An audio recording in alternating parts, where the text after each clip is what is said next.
Hello, everyone. This is Tom Fox together with Sam Silverstein, and welcome to episode one of our five-part series of How Do You Make a Comeback When Your Culture is Toxic? Sam, I'm really looking forward to this series with you.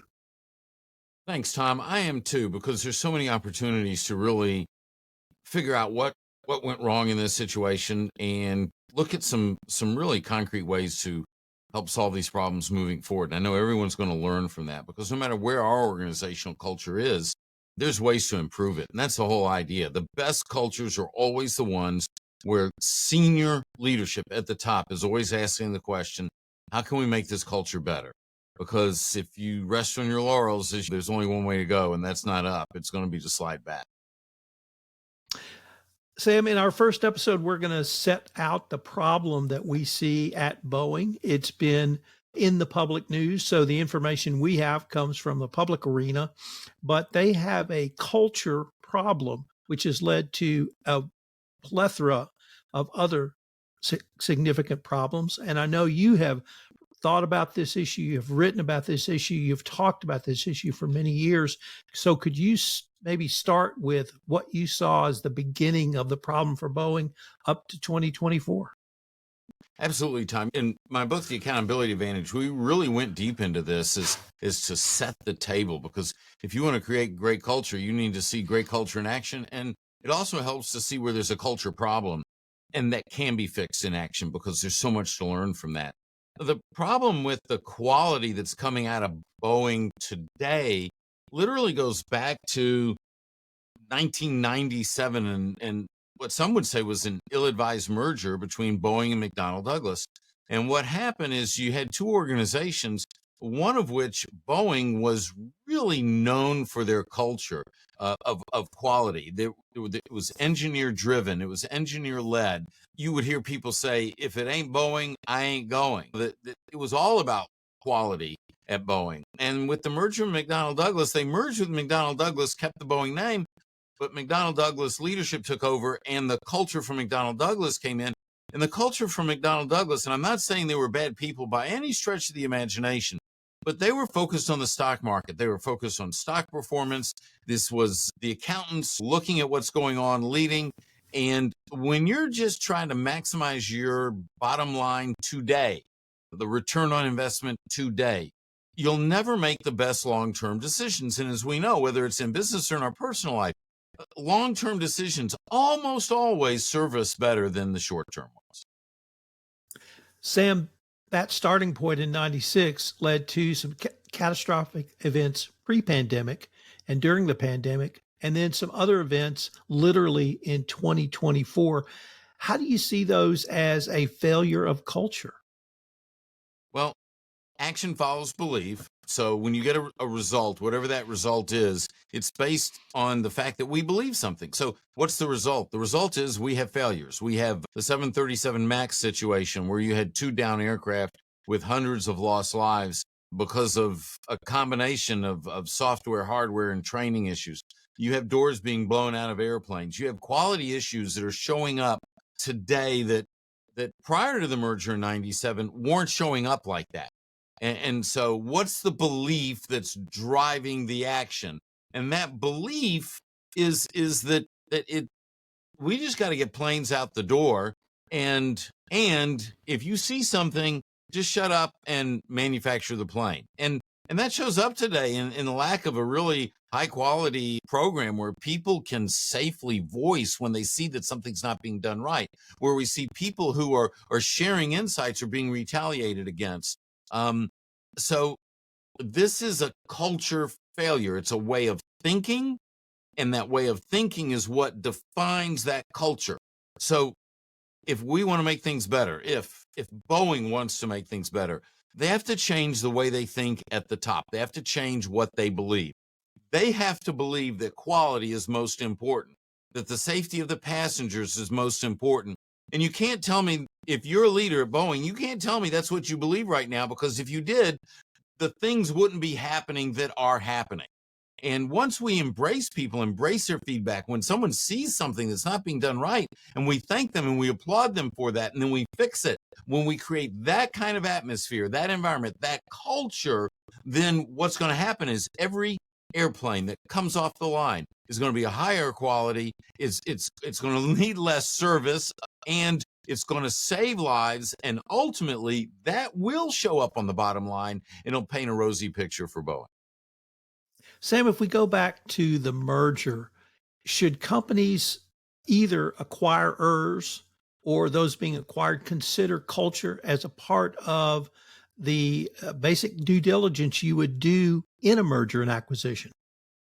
Absolutely. One of the main identifiable elements that will determine whether or not a merger is successful is looking at the compatibility, the cultures between the two organizations.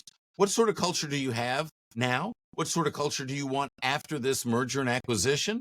And what needs to be done to make that happen? So there has to be a culture plan, a merger onloading plan in place to ensure that you have the kind of culture that you want. So what we always advise is not only should you be assessing your culture on at least an annual basis, and that's why we created the culture audit. So leaders could assess their culture on 15 key elements. You should be assessing the culture of the organization that you're taking on, so that if it is a mismatch, then you can do one of several things. One, you can say, you know what, their culture is in such a bad shape, we don't want to take this on. Or, here are the problems with their culture. We know this going in. Let's create a roadmap. Let's create a plan so that we can onboard their people successfully and indoctrinate them into our culture, which is a good culture. And then that's going to help the merger and acquisition go smoothly. Now, this all takes one thing into assumption, Tom, and that is that the acquiring company has a great culture.